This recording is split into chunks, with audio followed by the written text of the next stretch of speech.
Basically हमारा जो पहला मेथड है वो है रिले मेथड। इसमें हम ये पढ़ने वाले हैं। तो रिले मेथड होता क्या है, इसकी स्टेप्स क्या होती है, इसको कैसे सोल्व करते हैं, इसका तरीका क्या होता है, उसकी लिमिट्स क्या होती है कि कितनी लिमिट्स तक हम इसको यूज़ कर सकते हैं और कहाँ यूज़ नहीं कर सकते। तो यही चीज़ हम पढ़ने वाले हैं। तो बेसिकली इसकी डेफिनेशन क्या होगी कि an elementary method for finding a functional relationship with respect to a parameter in interest is the relay method and will be illustrated with an example using MLT system। तो basically हम MLT system के through ही इसको इस method को find करते हैं, इस method का यूज़ करते हैं MLT सिस्टम में। तो किसी भी चीज़ की कोई भी अगर हमारा फॉर्मूला अगर हम निकालना है तो हम इस रिले मेथड का यूज़ करेंगे। उसमें भी हम MLT फॉर्म में कन्वर्ट करेंगे कहीं ना कहीं किसी स्टेप में। तो यही चीज़ ताकि हमारा जो अननोन्स है पार्टिकल, जो भी हमें अननोन्स निकालना है वो हम इजीली डिराइव कर सकें। तो पहली बात मैं आपको सिंपल सा एक समझा देता हूँ कि रिले मेथड में करेंगे क्या। रिले मेथड में बेसिकली हम सबसे पहले तो हमें कोई भी है फॉर्मूले कंफर्म होने चाहिए कि हाँ इसका ये फॉर्मूला बन सकता है। तो और वो फॉर्मूले हमें याद होना चाहिए कि क्योंकि इसमें एक नीड होती है कि हमें बेसिकली एक फॉर्मूला याद होना चाहिए, चाहे रेनॉल्ड्स नंबर का क्या होगा वो भी बन सकता है, चाहे फेराडे नंबर क्या होता है, ये चीज़ें हमें याद रहनी होगी। यही सबसे बड़ी इसमें चीज़ है, क्योंकि हम जो भी अननोन्स होंगे उसमें उसको अननोन्स को नोन में बदलने के लिए बेसिकली उन फॉर्मूले को अप्लाई करना होगा कि हमें उस फॉर्मूले लगा, उसमें अगर 1 रखें -1 रखेंगे तो कौन सा फॉर्मूला बन रहा है, क्या बन रहा है, तो वो हमें बेसिकली वो ये चीज़ नोन हो जाएगी। तो यही आगे हम करेंगे। तो हम इसको स्टेप बाय स्टेप में समझते हैं। सबसे पहले तो किससे that we are interested in the drag मतलब जो कार है, कार में जो घसीटापन आता है, मतलब कि स्पीड से चलती है कार तो एकदम ब्रेक लगाते हैं तो वो कहीं ना कहीं उसमें जो स्लिप करता है वो चीज़ ही ड्रैग को शो करता है। कि ड्रैग क्या होता है कि which is a force of ship. यहाँ पे एग्जांपल हमारे शिप का लेगा, शिप और वाटर का। तो जहाँ जो पानी में चलता है उस चीज़ का, तो इसमें क्या है कि which is the force of on ship what the exactly drag function of. तो एक एग्जांपल यहाँ पे ले रखा है हमारे शिप का कि शिप जो है इस टाइप से, और ये वाटर चल रहा है, इधर वाटर है। तो ये किस पे डिपेंड कर रहा है, ये चीज़ इस पे शो कर रहा है कि शिप अगर आगे जा रहा है तो कहीं ना कहीं वाटर को धकेल रहा है। तो इस धकेलने के कारण कौन सा फोर्स लग रहा है, फ्रिक्शन हो गया इसका। पानी के अंदर विस्कोसिटी होती है, डेंसिटी होती है, और ये इसकी साइज पे डिपेंड कर रहा है। कहीं ना कहीं जिस जिस वेरिएबल पे डिपेंड कर रहा है वो चीज़ हम यहाँ पे फाइंड करेंगे फर्स्ट ऑफ ऑल। तो यही पहली इसकी स्टेप होगी कि हम फर्स्ट ऑफ ऑल क्या क्या डिपेंड कर रहा है, किस चीज़ पे डिपेंड कर रहा है, वो क्या क्या होती है वो चीज़ हम देखते हैं। तो सबसे पहले जो भी हमारा कि जो नोन्स है क्या क्या हम उस पर जो ड्रैग पे डिपेंड कर रहे हैं वो क्या है। सबसे पहले तो साइज होगी, जो भी इसकी शिप की साइज होगी वो क्या है, वो एक तो एल होगी। दूसरा विस्कोसिटी वाटर की हो सकती है, वाटर की जो हमारा समुद्र पानी है उस पर डिपेंड करेगी। तीसरा डेंसिटी, डेंसिटी में वाटर की आ सकती है या फिर शिप की भी आ सकती है। तीसरा वेलोसिटी, किस वेलोसिटी से जा रहा है और वाटर की वेलोसिटी क्या है, ये सब चीज़ें। और चौथी होगी ग्रेविटी, ग्रेविटी पे डिपेंड करता है। तो अगर हम इसको एक जो डिपेंड कर रहा है उसको अगर हम चेंज करेंगे कि जो डी है हमारा इन चीज़ों पर डिपेंड करता है, तो D is a function of length, size की जो है, साइज हो गया, विस्कोसिटी हो गया, डेंसिटी हो गया, वेलोसिटी हो गया, ग्रेविटी हो गया। तो जहाँ पर एफ जो हमारा सम फंक्शंस हो गया।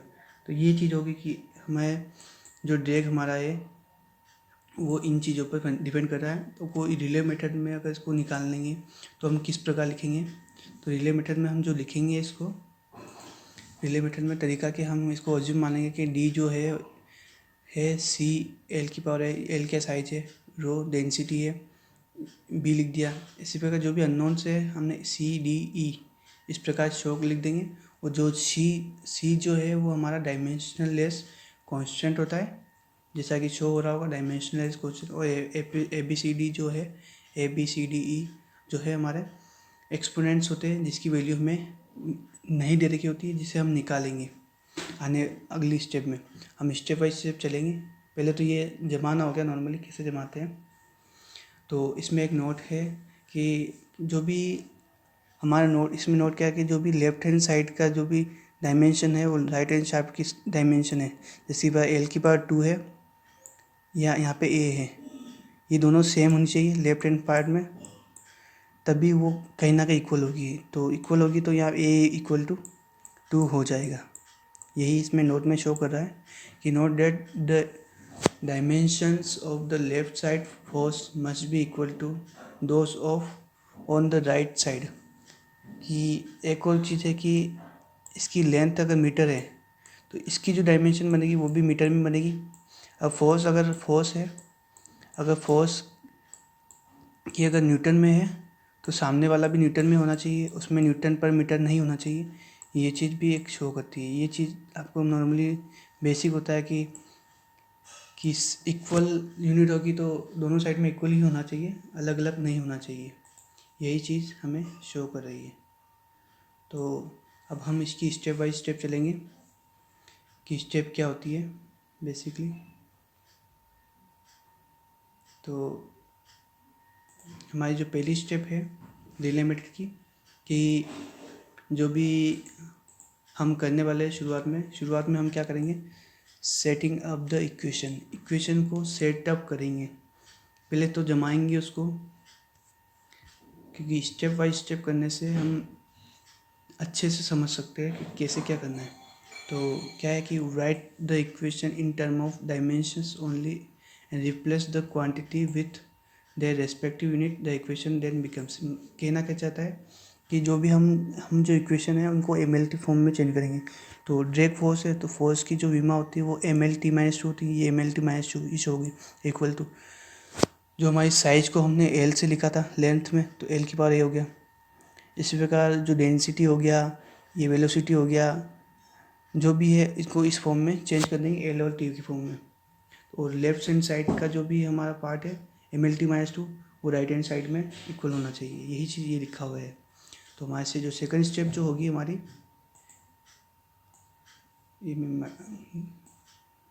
जो सेकंड स्टेप है वो है जो भी है सोल्विंग द एक्सपोनेंट्स को हम सोल्व करेंगे। बेसिकली जो हमारे जो ABCDE है उनकी वैल्यू क्या है उसको कंपेरिजन करके, जैसे हमने उस टाइम पे L इक्वल टू A लिखा हुआ है और यहाँ इक्वल में L इक्वल टू 2 लिखा हुआ, तो हमारे यहाँ A की वैल्यू क्या आ गई, A की वैल्यू आ गई हमारे 2। तो इसी प्रकार हम हमारे जो एक्सपोनेंट है उसको सॉल्व करेंगे लेफ्ट हैंड साइड के थ्रू। तो यही चीज़ में शो कर रही है। तो हम अगर सॉल्व करेंगे तो हमें क्या क्या मिलेगा वो चीज़ बता रखी है। तो बेसिकली हमें इक्वेशंस मिलेगी, नंबर ऑफ़ इक्वेशंस, जैसा कि यहाँ की m की पावर n है तो यहाँ m की पावर b है, यहाँ m की पावर c है, तो हमें क्या मिलेगा b plus C equal to 1। तो यही चीज़ है कि b plus C equal to 1 पहले m से प्राप्त हुआ। ये m की पावर b और c दे रखा था। अब इसी बार एल सी का जो मिलेगा वो उसमें L की पावर A भी है, L की पावर -3 भी है। -3 का मतलब होता है कि जो अपॉन में बटे में हो, ये शो करता है -3। तो ये चीज़ बता रखी है कि ये 3 है नीचे तो -3 हो जाएगा।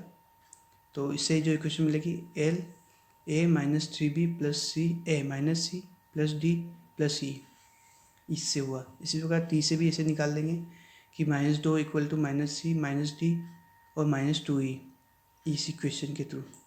ये आपको समझ में आ गया होगा।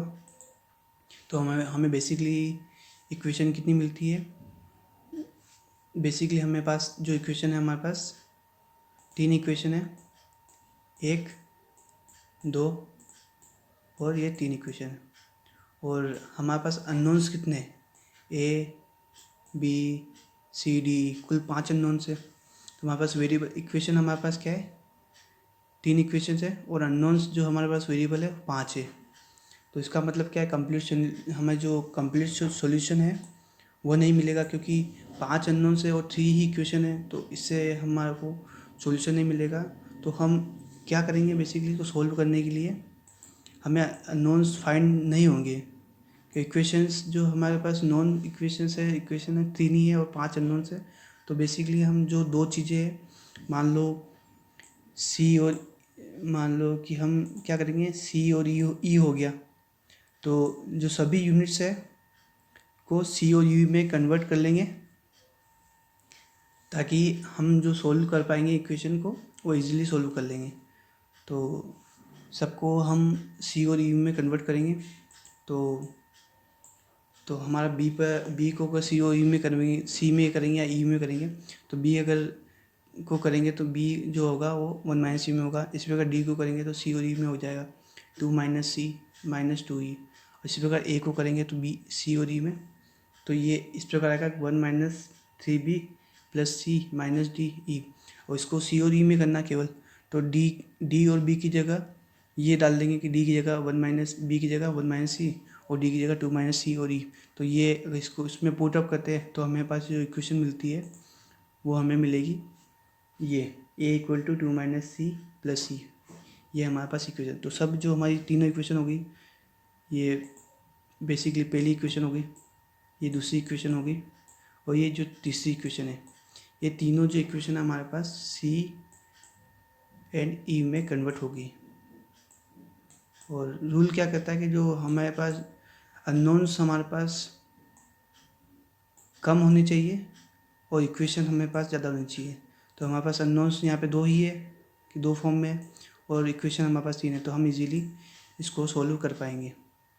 तो ये हमारा जो स्टेप होगी कंप्लीट हो गई है। तो अब हम उनको उस फॉर्म में कन्वर्ट कर देते हैं। उस फॉर्म में जो भी हमारे पास ए बी सी डी की मान है वो उस फॉर्म में लिख देते हैं। तो सी एल की पावर ए की जगह हमने ये रख दिया 2 माइनस सी, और बी जो रो की पावर बी था, बी में 1 माइनस सी कर दिया, और इसी प्रकार इस म्यू की पावर सी का सी रहेगा, और इसमें और जी ई का ई रहेगा। तो ये बेसिकली पूरी इक्वेशन सी और ई में चेंज हो गई।